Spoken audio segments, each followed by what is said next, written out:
बढ़ने से क्या क्या हो सकता है? यूरिक एसिड अगर बढ़ता है तो दो इंपॉर्टेंट चीज़ें हो सकती हैं जो हमारे शरीर के लिए नुकसानदायक है। पहला, किडनी में स्टोन बन सकता है और दूसरा गाउटी आर्थराइटिस हो सकती है। दो चीज़ें हो सकती हैं। जब यूरिक एसिड बढ़ता है तो क्या होता है, यूरिक एसिड बढ़ने से एक पेनफुल इन्फ्लेमेटरी कंडीशन जोड़ों के ऊपर आ जाती है। क्यों? क्योंकि excess of uric acid crystals होते हैं जो जोड़ों में डिपॉजिट हो जाते हैं। जब जोड़ों में कोई भी चीज़ डिपॉजिट होगी तो उसका फंक्शन कम हो जाएगा, वहाँ इन्फ्लेमेशन होने लगेगा, जिसके कारण हमारा मूवमेंट रिस्ट्रिक्टेड हो जाता है। क्या सिम्टम्स आएंगे?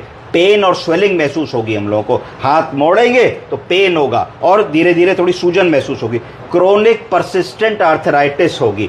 ये वैसा पेन होगा जो क्रोनिक होगा, लंबे समय 2-4-6 महीने मरीज बताएगा और परसिस्टेंट होगा, सारा दिन रहेगा। ऐसा नहीं होगा कि हमने कहा था भारी चीज़ उठाई तभी हुआ, सुबह हुआ, शाम को चला गया। ये परसिस्टेंट टाइप का पेन होगा। उसके बाद लिमिटेड जॉइंट फंक्शन होगा। बहुत सारे मरीज ऐसा बताएंगे कि हमारा मुट्ठी इससे ज़्यादा नहीं मुड़ता जी, है ना, इसके पीछे हम हाथ नहीं ले जा पाते जी, इस तरीके की चीज़ें वो बताएंगे।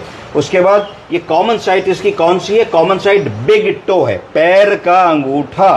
बट ये मिडिल फुट को भी इन्वॉल्व कर सकता है, एंकल को भी इन्वॉल्व कर सकता है, नी को भी इन्वॉल्व कर सकता है, रिस्ट को भी इन्वॉल्व कर सकता है और एल्बो को भी इन्वॉल्व कर सकता है। प्रायः ये देखा गया है कि पुरुषों में ये लोअर एक्सट्रीमिटी में इन्वॉल्व करता है, पैरों में घुटनों के आसपास का एरिया इन्वॉल्व करता है और वुमेन में अपर एक्सट्रीमिटी के लक्षण होते हैं अगर यूरिक एसिड बढ़ता है। तो ये चीज़ें हमको यूरिक एसिड के बारे में ध्यान देनी है। तो इससे गाउटी आर्थराइटिस हो सकती है, किडनी का स्टोन हो सकता है, और अगर किडनी के स्टोन को हम लोग समय रहते ध्यान नहीं देंगे तो उसके अंदर पोटेंशियल होता है कि वो किडनी को धीरे धीरे डैमेज कर दे और किडनी की छानने की कार्य क्षमता, जिसको EGFR या अल्ट्रा फिल्ट्रेशन कहते हैं, वो कम कर दे और किडनी सूजने लगती है स्टोन के कारण। उसको कहते हैं हाइड्रोनेफ्रोसिस। तो ये सब चीज़ें ना हो, इसके लिए ज़रूरी है कि हम अपनी डाइट का ध्यान रखें और यूरिक एसिड को समय समय पे चेक करें। सरल सा टेस्ट होता है, 1 ml ब्लड से हो जाता है, ज़्यादा पैसा भी नहीं लगता, 6 महीने में भी एक बार करा लेंगे तो आइडिया रहेगा। और जिन लोगों को टेंडेंसी है यूरिक एसिड बढ़ा होने की,